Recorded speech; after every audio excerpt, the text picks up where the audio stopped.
we're going to talk about the 10 vitamins and minerals you should never, ever take. But not for the reason that they're ineffective, but for the bigger reason they can be very, very dangerous. And I'm really surprised that they even allow these ingredients to be sold in your vitamins, okay? And I think I know why, because simply they're so cheap, you can make so much profit on them, and so there's a huge margin, and that's pretty much why they do it. Most of the big vitamin companies out there are owned by big pharma, big chemical companies, and the junk food industry. And so their motives are the best margins possible. Let's take the first one, synthetic vitamin A. You should never, ever consume synthetic vitamin A. Synthetic vitamin A has to be converted into the active form, and the conversion is not very efficient. So what that means is you get this buildup of synthetic vitamin A in the liver and the fat cell, and that can be very, very toxic. If you have the situation in pregnancy, that child is susceptible to a birth defect. And it also can interfere with vitamin D and vitamin K2 and increase your risk for fractures because you have bone loss. And they also put synthetic vitamin A in a lot of skin products like lotions and things like that.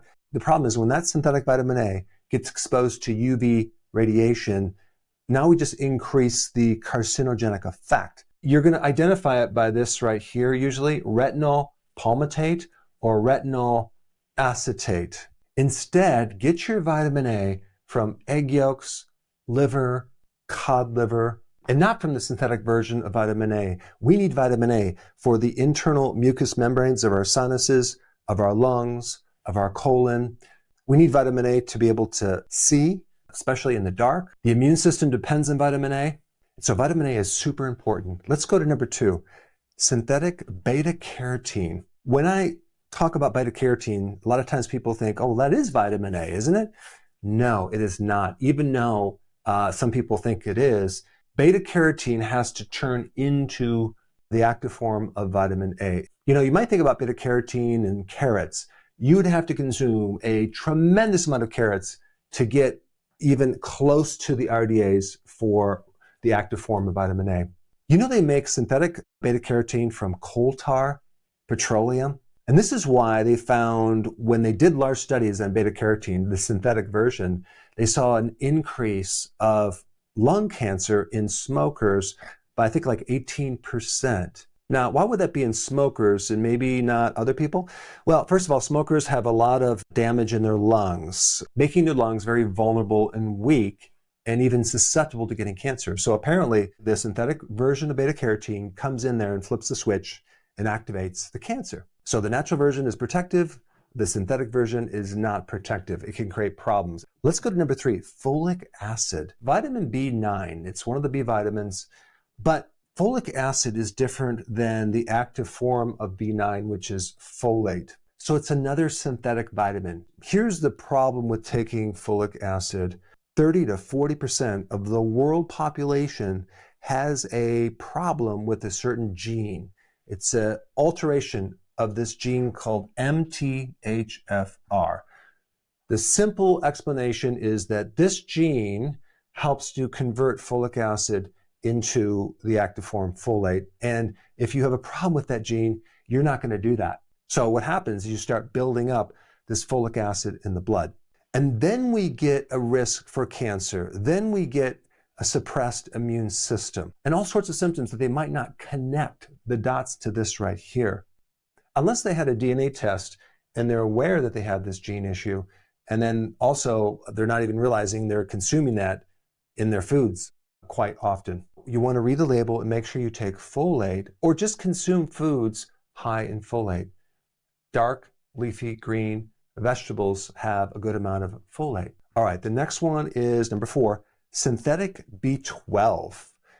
The name for that is cyanocobalamine. Now notice cyano, that's cyanide. It has just a tiny bit of cyanide. This form of B12 is definitely not as bioavailable as the natural form, which is called methylcobalamin. And the natural version stays in the body a lot longer compared to the synthetic version. In order for this version to convert to the active version, it requires glutathione. So if you're consuming a lot of this, like a lot of people are, because it's in a lot of things, it's in energy drinks, it's in a lot of food products, and it's in a lot of supplements, it's going to then deplete you of glutathione, which is a major antioxidant. And so let's say, for example, someone's a smoker and they're taking this, and just so you know, there's a lot of chemicals that you get from smoking. One is a little bit of cyanide, and that can build up with the extra cyanide from B12, and that can create some toxicity, especially if you have genetics that have poor detox pathways, like I do. So if you had a DNA test, it'll actually show you how well you're able to detoxify.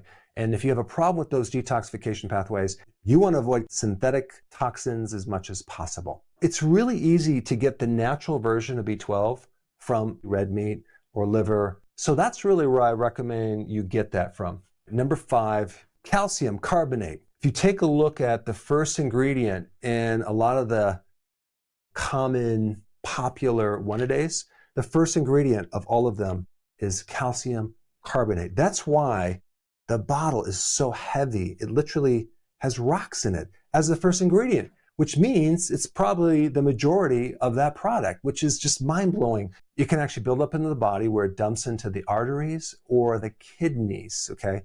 But that's not even the biggest problem with this. The biggest problem is it can increase the risk of heart attacks. And in nature, with our food supply, you never just eat calcium like this. And so you should really try to get your calcium from dairy. Cheese, okay, is a good one. Yogurt, kefir, but you can also get calcium from certain leafy greens as well. Calcium is one mineral that we have to be careful of because we don't get rid of it very easily. Calcium also needs to work with magnesium. So the more calcium you take, you better increase your magnesium to a 1-to-1 ratio. And if anyone tells you you need like 10 times more calcium than magnesium, don't believe them. You need a 1-to-1 ratio. And a lot of these one-a-days, it's not even close to a 1-to-1 ratio. So we're creating more of a magnesium deficiency problem when we're loading up with all this calcium. And then we get to iron. Iron is actually very corrosive and very dangerous to our bodies because we really have no mechanism to get rid of it other than, giving blood or a woman menstruating. It's especially dangerous to men and postmenopausal women. But the type of iron that you'll see in a lot of supplements is ferrous sulfate. Oh my gosh, it's like rust. I think 1 out of 200 or 300 people have a condition called hemochromatosis where this is even more of a problem. Even if you take normal amounts of iron, it's going to be even more deadly because the body will just hold on to it very, very tightly. So if you're cooking from iron skillets, or if you're taking supplements with iron, but also they enrich a lot of foods with iron, like a lot of wheat products and grains. Of course, if you're following my channel, you're probably not eating that, but if you're not following my channel, you might be consuming those things. Typically, if you have too much iron, you're going to be more at risk for type 2 diabetes, liver issues, Parkinson's, Alzheimer's. Other than that, you'd be totally fine. So I highly recommend that you just really avoid any supplements with iron or any fortified food with iron. Get your iron from foods. Even if you're anemic, I would recommend consuming liver, red meat, or something like that, but I wouldn't recommend a supplement, especially ferrous sulfate. Let's go to number 7, magnesium oxide. You probably know how important magnesium is, but the form of it is super important. Oxide is like a really cheap form. This form only absorbs like 3%. So if that pill was 500 milligrams, they would only be getting 20 milligrams from one pill. That's insignificant. And so as soon as they start increasing it, now they're going to get diarrhea because it pulls a lot of water into the colon. And then when they have diarrhea, and then guess what happens? They flush out the electrolytes. So this is not a good form. You're not going to get enough because of the absorption. And then as soon as you start increasing it, you get diarrhea. The best form of magnesium is magnesium glycinate. You're going to absorb like 80 to 85%. You're not going to get diarrhea. You're going to get the benefits of magnesium, which is better sleep, lower cortisol, less muscle spasm, and more energy. Let's go to number 8, synthetic vitamin D. The name for this is ergocalciferol, okay? And the way that they make this is they radiate fungus or yeast with UV radiation. It's not as potent. And so these conversions of synthetic D3 to the active form of vitamin D are not nearly as efficient as the D3. Also, the way that it's transported, there's a protein that delivers this vitamin D to the kidney and liver, and it's called a vitamin D binding protein. Well, with vitamin D2, it's not really connected or bound very, very strongly compared to D3. So you don't end up getting the same effect as you do the D3. And of course, the most common doctor prescription for vitamin D is D2, not D3. I think because you can't patent D3 because it's natural. It's the most important vitamin of anything, and a lot of people are deficient. They don't get enough sun. When you're lacking vitamin D, your immune system suffers, you get bone pain, you get depressed, and many other issues as well. Number 9, if you see a supplement that is adding omega-6 fats, maybe in the form of linoleic acid, don't take it. And I recently did a video on dog food. They were adding this ingredient, and I'm like, I wonder if people know we don't need more omega-6. We have way too much. We need a ratio, 1-to-1 ratio of omega-6 to omega-3. Well, guess what? An average person in the US has a ratio of 25 times more omega-6 than omega-3. Omega-6 is very pro-inflammatory. Omega-3 is anti-inflammatory. The average person consumes 25 to 30% of all of their calories being the seed oils. It's highly inflammatory. You want to get your omegas from fish, cod liver oil, grass-fed meat, things like that. And then number 10 is copper. Now listen, we need copper, okay? We need zinc. We need all these trace minerals. But if you're taking the cheap version in higher amounts, it can be very toxic. It's very important with a copper-zinc ratio. We need 10 times as much zinc to copper, and we need to kind of keep it in that ratio for everything to work. Because if you're taking a lot of zinc, that can create a copper deficiency. If you're taking a lot of copper without zinc, that can mess up your zinc as well. But too much copper can flip things from being an antioxidant and create oxidation, amyloid plaquing in Alzheimer's, inflammation in your brain. And in relationship to Alzheimer's, they're calling it the new aluminum because aluminum is also toxic to the brain with Alzheimer's, but so is copper. So too much copper in the wrong form ends up accumulating in your brain and in your liver.